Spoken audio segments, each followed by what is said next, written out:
সেই মিথ্যাবাদী রাখাল ছেলের কথা মনে আছে আপনাদের?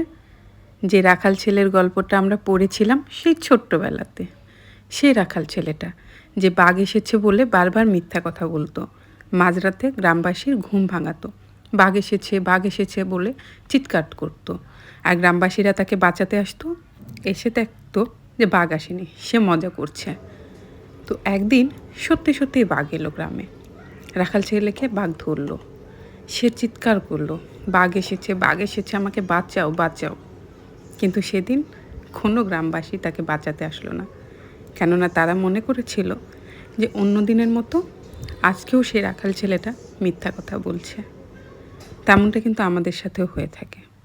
আমরা যদি কোনো মিথ্যা কথা বারবার বলি, তখন সত্যিই যখন ওই ঘটনাটা আমাদের সাথে ঘটে, তখন কিন্তু আশেপাশের মানুষজনরা ভাবে সে তো মিথ্যা কথা বলে, সে তো এই ব্যাপারটা নিয়ে মাঝে মাঝে মিথ্যা কথা বলে, এর আগেও তো সে অনেকবার মিথ্যা কথা বলেছে, তা আজকেও নিশ্চয়ই সে মিথ্যা কথাই বলছে।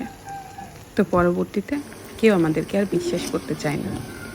তাই এই রমজান মাসে আসুন আমরা সবাই বলি যে আর কোনো মিথ্যা নয়, আমরা সবসময় সত্যি কথা বলবো, তবেই সকলের সাহায্য পাবো আমরা সঠিক সময়, সবাই আমাদের পাশে থাকবে।